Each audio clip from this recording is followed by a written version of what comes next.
आज दिनांक 27 दिसंबर 2022 है। अध्याय 1 हमारे आसपास के पदार्थ हम लोग पढ़ रहे हैं और आज हम लोग पढ़ेंगे पदार्थ की अवस्थाएं। जनरली पदार्थ के 3 अवस्था होते हैं। ठोस, जिसको हम लोग सॉलिड भी कहते हैं, द्रव जिसको हम लोग लिक्विड भी कहते हैं, गैस जिसको हम लोग गैस भी कहते हैं। इसके अलावा 2 और अवस्थाएं होती हैं जिसके बारे में हम लोग आगे पढ़ेंगे। इसी चैप्टर में हम लोग आगे पढ़ेंगे। तो सबसे पहले देखते हैं ठोस के विषय में। ये पॉइंट आउट किया गया है, इसी पॉइंट से आप ठोस के विषय में एक अच्छी खासी जानकारी रख सकते हैं। पहला पॉइंट है निश्चित आकार। जितने भी ठोस होंगे जनरली जो ठोस होंगे उसका आकार निश्चित होगा। फॉर एग्जाम्पल, अगर हम मार्कर ले लें, ये मार्कर लें और इसको बोर्ड पर रखकर इसके चारों तरफ यदि लाइन ड्रॉ करने की कोशिश करें तो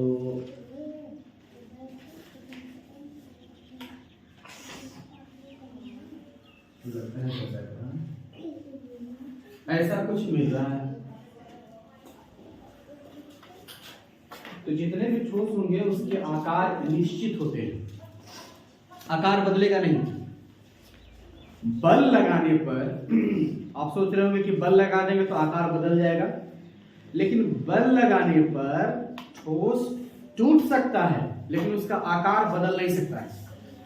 रबर भी ठोस है, रबर पर बल लगाकर उसको हम फैला सकते हैं, लंबा कर सकते हैं, चौड़ा कर सकते हैं, लेकिन जैसे ही बल हटा देंगे वो पहले की स्थिति में ही आ जाएगा। इसीलिए रबर भी ठोस है। अगर आपसे प्रश्न पूछा जाए रबर ठोस है या नहीं, तो बोलेंगे रबर ठोस है, क्योंकि उसका आकार निश्चित है। हो सकता है पूछे कि बल लगाकर उसके आकार को हम लोग बदल सकते हैं, तो जैसे आकार बदल देंगे तब तो ठोस नहीं होना चाहिए। तो बोलेंगे नहीं, वो भी ठोस है क्योंकि उसका आकार निश्चित है। हाँ, बल लगाने पर उसका आकार बदल जाता है, लेकिन जैसे ही बल हटाएंगे आकार उसका पहले जैसा हो जाएगा। सभी के आकार निश्चित। जैसे हम लोग का आकार, हम लोग के बॉडी में जो ठोस है, जैसे हड्डी ठोस है, हम लोग के बॉडी में जो खून है, पानी है, वो द्रव के रूप में है। जो गैस भरे हुए जैसे ऑक्सीजन गैस है, कार्बन डाइऑक्साइड गैस है, और भी गैस जो अंदर में बन रहे होंगे या हैं, वो गैस के रूप में है। तो ठोस का निश्चित आकार होगा, एक फिक्स आकार होगा। जैसे इस बोर्ड का भी एक निश्चित आकार है, इस प्रकार का है। हाँ, अगर बल लगाए तो टूट सकता है, टूट जाएगा, लेकिन आकार नहीं बदलेगा, वही झुकेगा नहीं, तो आकार नहीं बदलेगा। भले टूट जाएगा लेकिन आकार नहीं बदलेगा। अगर एक ईंट ले ले, जिसको हम लोग ईंटा कहते हैं, ईंट ले ले और उस पर आप बल लगाएं, आप अपने हाथ से बल लगाइएगा, तो हो सकता है कि अगर आप पावरफुल है तो बल लगाकर उसको तोड़ दें आप, लेकिन उसके आकार को बदल नहीं सकते। तो निश्चित आकार होंगे। दूसरा कि स्पष्ट सीमाएं होंगी। अगर आप स्केल ले लें, पेन ले लें, इरेजर ले लें, शार्पनर ले लें और आप अपने कॉपी पर उसके चारों तरफ की सीमा, बॉर्डर को ड्रॉ कीजिएगा, तो एक निश्चित बॉर्डर रहेगा, स्पष्ट सीमा आएगी कि ऐसा ही है। जैसे अभी हम मार्कर को ड्रॉ किए तो लगभग इस प्रकार का ही आया है, तो बोले एक स्पष्ट सीमा है। बॉर्डर जो है इसका फिक्स। रबर का भी करेंगे तो कुछ इस प्रकार क्या है, उसके भी स्पष्ट सीमा होगी, यानी कि ठोस में स्पष्ट सीमाएं होंगी। स्थिर आयतन होगा। आयतन का अर्थ हम लोग पढ़ चुके हैं गणित में, क्षेत्रफल गुने ऊंचाई, एरिया इनटू हाइट, उसी को हम लोग आयतन कहते हैं। ठोस के सेंस में, ठोस मतलब क्षेत्रफल गुने ऊंचाई, तब उसको हम लोग उसका आयतन कहेंगे। जब ठोस की बात हो रही होगी तब स्पष्ट आयतन होगा। हो सकता है कि वो 5 मीटर क्यूब का हो, 10 मीटर क्यूब का हो सकता है 5 सेंटीमीटर क्यूब का हो, क्योंकि आयतन को घन मीटर में मापा जाता है। उसका ऐसा ही मात्रक होता है, लेकिन सेंटीमीटर क्यूब में भी माप सकते हैं, ठीक है। तो उसका आयतन निश्चित होगा, फिक्स होगा, तो उसका आयतन इतना ही, लंबाई चौड़ाई ऊंचाई फिक्स होगा हर एक ठोस का। नगण्य संपीड्यता भी होती है इसमें। तो पहले आपको बता देते हैं कि आयतन किसे कहते हैं। इससे पहले हम लोग आयतन के विषय में देख चुके हैं कि आयतन किसे कहा जाता है। इसमें याद कीजिए, आप लोग आयतन के विषय में पढ़े थे, पदार्थ जब पढ़ा रहे थे तो आयतन उसमें हम लोग पढ़े थे कि आयतन का अर्थ होता है जो वस्तु जितनी जगह घेरती है उसे उसका आयतन कहते हैं। अब है अगला एक पॉइंट है संपीड्यता। ये संपीड्यता कहते किसको है? तो बाह्य बल लगाकर किसी पदार्थ पर अगर आप बाह्य बल लगाएंगे तो वो अपना आकार नहीं बदलेगा, वो अपना आकार नहीं बदलेगा। तो बाह्य बल लगाकर किसी पदार्थ पर बाह्य बल लगाए और उसका आकार ना बदले, अपने आकार को बनाए रखेगा, तो उसको कहेंगे दृढ़ता। दृढ़ता आगे बढ़ना है तो दृढ़ता, रिजिड बॉडी उसे कहते हैं। वह बॉडी, वह पदार्थ जो बाह्य बल, बाह्य मतलब बाहरी, बाहरी बल, जैसे इस बोर्ड के ऊपर अगर हम ऐसे बल लगा रहे हैं तो ये बाहरी बल, इधर से बल लगा रहे हैं तो बाहरी बल हो गया। एक बम रखे हुए फट गया, अपने आप फट गया तो आंतरिक बल है। लेकिन बाहर से अगर बल लगा रहे हैं तो उसको बाह्य बल कहेंगे। तो किसी पदार्थ पर बाह्य बल लगाने से पदार्थ अपने आकार को बनाए रखेगा, बदलने नहीं देगा, तो उसको कहेंगे दृढ़ता। और बाह्य बल लगाकर यदि आप बाह्य बल लगा रहे हैं और उसका आयतन नहीं बदल रहा है, लंबाई चौड़ाई ऊंचाई जितना है उतना ही है, अपने आयतन को बनाए रखेगा, तो उसको हम लोग कहेंगे संपीड्यता। अपनी आयतन को नहीं बदलने देगा, वही का वही रखेगा, तो उसको हम लोग कहेंगे संपीड्यता। इसको इंग्लिश में कहते हैं कंप्रेसिबिलिटी। ठीक है, कंप्रेसिबिलिटी। तो इसमें नगण्य संपीड्यता होगी। नगण्य मतलब ना के बराबर, संपीड्यता यानी उसको दबा नहीं सकिएगा। कोई भी ठोस लीजिए उसको दबा ही नहीं पाएगा, इतना ही बल लगा लीजिए दबा ही नहीं पाएगा। ठीक है, लेकिन अगर आप स्पॉन्ज ले लेते हैं, स्पॉन्ज समझते हैं, साइकिल की सीट पर रहता है, ऐसे बैठते हैं दब जाता है। कोई फोम जिसको कहते हैं, फोम गद्दीदार कुर्सी में भी लगा हुआ रहता है, उसमें बैठिएगा तो दब जाता है, लेकिन है वो ठोस। लेकिन जब आप बैठते हैं उस फोम पर या बल लगाते हैं बाहर से, तो उसके अंदर की जो हवा है उसमें छेद होता है, बहुत छोटा छोटा छेद होता है। जैसे बल लगाएगा तो उसमें की हवा निकल जाएगी। किसमें की हवा? फोम की हवा, आपकी नहीं। फोम की हवा निकल जाएगी, जिसकी वजह से वो फिर दब जाता है। लेकिन जैसे ही आप बल हटाइएगा या आप उठ जाइएगा उस फोम पर से, तो वो फिर अपने स्टेट में आ जाएगा। ठीक है, तो ठोस को दबाना नगण्य है, ना के बराबर उसको दबा सकते हैं, यानी कंप्रेस ना के बराबर कर सकते हैं। इसलिए लिखा हुआ है नगण्य संपीड्यता। संपीडन मतलब उसके आयतन को बनाए रखने की प्रवृत्ति। पदार्थ जो है अपने आयतन को बनाए रखता है, उस गुण को बनाए रखे कि मेरा आयतन बदले नहीं, जितना लंबाई चौड़ाई ऊंचाई उतना ही रहेगा। बल लगाकर उसके आकार का बदल नहीं सकते। बल लगाएगा तो टूट सकता है, लेकिन आकार नहीं बदलेगा। सीमा स्पष्ट होगी, बॉर्डर स्पष्ट होगा, आयतन जितना लंबाई चौड़ाई ऊंचाई उतना ही रहेगा। संपीड्यता कंप्रेशन उसमें नहीं कर सकते आप, बल लगाकर उसके आयतन को बदल नहीं सकते हैं, तो संपीड्यता उसको कहेंगे। कणों के बीच की दूरी सबसे अधिक होगी, तो इसका एक डायग्राम बना देते हैं। ठोस हाँ सबसे कणों के बीच की दूरी सबसे कम ही होगी। याद कीजिए, आप पढ़े थे कि पदार्थ छोटे छोटे कणों से मिलकर बने होते हैं, छोटे छोटे कणों से मिलकर बने होते हैं। और पिछले ही दिन हम लोग पदार्थ के कणों की विशेषता में पढ़े थे कि पदार्थ के कणों के बीच रिक्त स्थान होता है, खाली जगह होता है, और उसमें कुछ नहीं होता है, कुछ भी नहीं होता है। खाली जगहों के बीच कुछ भी नहीं होता, यहाँ तक कि हवा भी नहीं होती। तो ठोस के कण जो होते हैं लगभग सिस्टमेटिक ऑर्डर में होते हैं, और उनके कणों के बीच की दूरी बहुत कम होती है।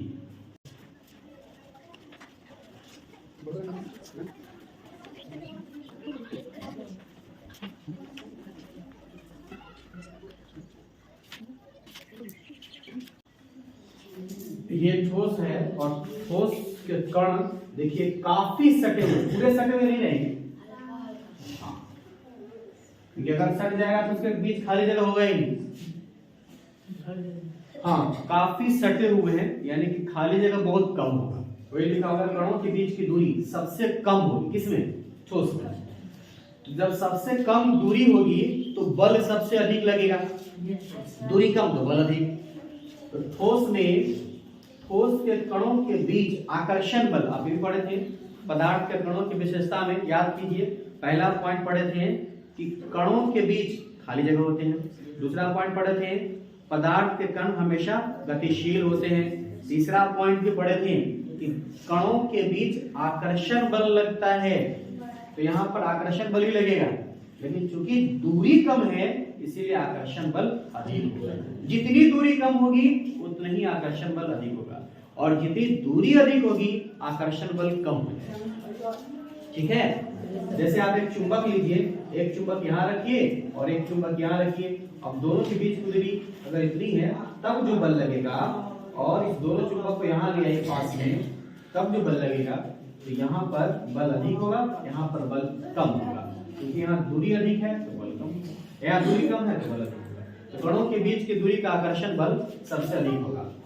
दृढ़ता, दृढ़ता, ये दृढ़ता का मतलब क्या होता है? तो वैसा जितने भी पदार्थ हैं ठोस में, ठोस जितने हैं सब रिजिड बॉडी होते हैं, दृढ़ होते हैं, यानी कि अपने आकार को बदलेंगे ही नहीं। बाहरी बल लगाइएगा तो अपने आकार को नहीं बदलेंगे, जैसे का तस रहे, टूट जाएंगे लेकिन आकार नहीं बदलेंगे। तो पदार्थ का वह गुण जिसके कारण से वह अपने आकार को बनाए रखते हैं उसको हम लोग दृढ़ता कहते हैं। तो ठोस जितने भी होंगे दृढ़ होंगे, रिजिड होंगे, रिजिड बॉडी होते हैं, दृढ़ होते हैं। अगला है द्रव के विषय में, इसमें आकार अनिश्चित होंगे। आकार अनिश्चित का मतलब है कि आप एक पानी लीजिए, एक गिलास पानी लीजिए, उसको बाल्टी में डालिए। तो पहले गिलास में जो पानी रखे हुए थे पानी का आकार गिलास जैसा था, लेकिन जैसे ही बाल्टी में डाल दीजिएगा उसका आकार बाल्टी जैसा हो जाएगा। उसको पतले पाइप में डाल दीजिए, उसी का आकार जैसा होगा। फर्श पर डाल दीजिए, ऊपर डालिएगा फर्श के ऊपर, उसका आकार ले लेगा, फैल जाएगा। अगर आप बर्तन में डाल दीजिए, मान लीजिए खाना पकाने वाला बर्तन में डाल दिए, पतीला में डाल दीजिए, उसी का आकार ले लेगा। किसी प्लास्टिक में डाल दीजिए, उसी का आकार ले लेगा। यानी आकार निश्चित नहीं है। जिस बर्तन में डाल देंगे उसका आकार, उसका मतलब किसका? द्रव का। पानी एक उदाहरण बताएं, द्रव का आकार वैसा ही होता है, यानी कि आकार अनिश्चित है। तो प्रश्न पूछेगा कि आकार अनिश्चित का क्या अर्थ है? तो बोले आकार अनिश्चित होता है द्रव का। इसका अर्थ ये है कि द्रव को जिस बर्तन में रखेंगे उसका आकार वही हो जाएगा। आयतन निश्चित है। जैसे मान लीजिए कि हम 1 लीटर दूध लिए, 1 लीटर दूध ले लिए, ठीक है, लीटर वाले में 1 लीटर दूध ले लिए, उसको हम जग में रख देते हैं, उसका आकार वैसा हो जाएगा। उसको आप डेक्ची, डेक्ची समझते हैं ना, डेक्ची में डाल दीजिए दूध को, उसका आकार वैसा हो जाएगा। उसको आप गिलास में रख दीजिए 1 लीटर दूध को, उसका आकार वैसा हो जाएगा। बड़ा सा ड्राम में रख दीजिए, उसका आकार वैसा ही होगा, लेकिन 1 लीटर ही दूध रहेगा। 1 लीटर से 2 लीटर नहीं हो जाएगा, आधा लीटर नहीं हो जाएगा, उतना ही रहेगा, चाहे आप जिस बर्तन में रख दीजिए। तो उसका आयतन निश्चित होगा 1 लीटर। आप ये भी पढ़े हैं कि आयतन को जनरली लीटर में मापा जाता है। बहाव होता है इसमें, ठोस में बहाव नहीं होगा। ठोस को जहां पर रख दीजिएगा वो वहीं पर रहेगा, लेकिन द्रव को अगर नीचे से जमीन पर गिरा दें, पानी पे जमीन पर यदि गिराएं तो क्या वो वहां रुकेगा? बहने लगेगा। अगर उसको खुले फर्श पर रख दीजिएगा तो बहने लगेगा। और यही बहाव के गुण के कारण तो नदी में पानी बहते हैं, तालाब में पानी होते हैं, नहर में पानी बहते हैं। अगर बहाव नहीं होता तब तो भाई काफी परेशानी हो जाती, नहीं कि नहीं होती? मान लीजिए किसी तरह से हम लोग पानी अंदर में ले जाते, फिर क्या होता भाई? तो बहता ही नहीं, फिर तो आदमी समझिए होंगे। तो द्रव में बहाव होगा, ठोस में बहाव नहीं होगा। दृढ़ नहीं होते हैं क्योंकि आकार तो बदलेगा ही, इसका जिस बर्तन में रख दीजिए वैसा आकार हो जाएगा। तो दृढ़ नहीं होगा और बहाव का गुण इसमें होता है, ठोस में बहाव का गुण नहीं होता है। अच्छा ये ज्यादा दृढ़ होगा कि ये कब, ये ज्यादा दृढ़ होगा? ये ज्यादा दृढ़ होगा। क्यों? दृढ़ का मतलब है मजबूत, सीधे सिंपल समझिए मजबूत का। तो यहाँ पर कणों के बीच की दूरी कम है, इसीलिए ये ज्यादा दृढ़ होगा। लेकिन अगर इसका हम इसके पदार्थ, द्रव के पदार्थ के कण अगर बताएं, कुछ यहाँ होगा, कुछ यहाँ होगा, कुछ यहाँ होगा, कुछ यहाँ होगा, कुछ यहाँ होगा, कुछ यहाँ, ऐसे कणों के बीच की दूरी इसकी अपेक्षा अधिक है। ठीक है? अच्छा ये बताइए, दो आदमी को यदि हम बुलाएं यहाँ पर और उसको दबाएं, आओ जल्दी आ, तुम आओ, ठंड लगी, आ जाओ आ जाओ। आप कोई तगड़ा आदमी आओ, चलो आ तुम आओ, दिलीप कुमार यहाँ आओ, दोनों सट जा, सट जा, सट जा, सट जा, ऐसे सट जा, ऐसे सट जा, सट जा, पूरा सा दबा, आप इधर दबाते हैं, मार नहीं, मार नहीं, इधर इधर बैठ गया, अब हट के रहो, हट के रहो। अब देखिए इसके बीच की दूरी अधिक है, अब सटाओ, अब सट गया, चलो बस। तो अभी क्या हुआ कि जब इसके बीच की दूरी बहुत कम है, इसको दबाना मुश्किल है, लेकिन बीच की दूरी अगर अधिक है, स्वाभाविक से बात उसको दबा सकते हैं। इसीलिए इसमें संपीड़न यानी दबाने की जो बात हुई इसमें बहुत कम होगा, लेकिन इसमें संपीड़न नहीं होगा। इसमें संपीड़न होगा क्योंकि इससे कणों के बीच की दूरी है, ये संपीड़न होगा, लेकिन इसकी अपेक्षा इसमें अधिक होगा, इसमें कम होगा, इसमें अधिक होगा, इसकी अपेक्षा इसमें संपीड़न अधिक होगा। ठीक है? द्रव में ठोस, द्रव एवं गैस तीनों का मिश्रण संभव है। मिश्रण याद कीजिए, हम लोग पिछले क्लास में पढ़े थे कि पदार्थ के कणों का स्वतः आपस में मिलना मिश्रण कहलाता है। जैसे पानी में चीनी को बोल दीजिए तो मिश्रण हो गया, पानी में नमक बोल दीजिए मिश्रण हो गया, पानी में नींबू का रस बोल दीजिए मिश्रण हो गया, पानी में तेल बोल दीजिए तो मिश्रण कैसे होगा भाई? वो तो मिलेगा ही नहीं, मिल जाएगा तो मिश्रण नहीं हुआ। हो गया? नहीं हुआ। मिश्रण का मतलब है एक दूसरे में अच्छे से मिल जाना।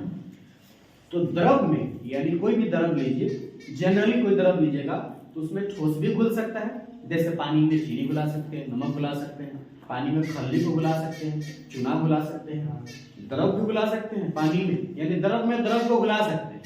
जैसे पानी में आप नींबू का रस घुला दीजिए, तो द्रव में ठोस, द्रव एवं गैस तीनों का मिश्रण संभव है। द्रव में ठोस को घुला सकते हैं, जैसे पानी में चीनी को घुला सकते हैं, नमक को घुला सकते हैं, नहीं घुला सकते हैं। टैबलेट जो लेते हैं हम लोग खाने के लिए उसको भी घुला सकते हैं, तो वो ठोस। पानी में द्रव को भी घुला सकते हैं, यानी कि द्रव को द्रव में घुला सकते हैं। जैसे एक गिलास पानी लीजिए, उसमें नींबू का रस घुला सकते हैं, रसना घुला सकते हैं, कोई लिक्विड घुला सकते हैं, इंक भी घुला दिए थे हम लोग उसे, वो भी मिश्रण है। पानी में गैस भी घुला सकते हैं और घुल भी जाती है। यही कारण है कि पानी में ऑक्सीजन गैस घुले रहते हैं, जिसके कारण से मछलियां सांस ले पाती है। पानी में घुले हुए ऑक्सीजन के कारण ही मछलियां पानी में जीवित रहती है। तो इससे पता चलता है कि द्रव में गैस का विसरण संभव है, मिलना संभव है। अच्छा, पानी में कार्बन डाइऑक्साइड भी घुला हुआ रहता है, जिसके कारण से जो जलीय जीव होती है, जलीय पौधे होते हैं, वो भी कार्बन डाइऑक्साइड लेते हैं। जो पौधा होगा कार्बन डाइऑक्साइड लेगा, और जो जीव होंगे जैसे मछली जो ऑक्सीजन लेते हैं, तो वो पानी में घुले हुए ऑक्सीजन को ग्रहण करते हैं। ठीक है? तो पानी में ऑक्सीजन जनरली जो घुला रहता है और कार्बन डाइऑक्साइड, उसका इस्तेमाल जलीय जीव या जलीय पौधे करते हैं। विसरण की दर ठोस की अपेक्षा अधिक होती है द्रव में।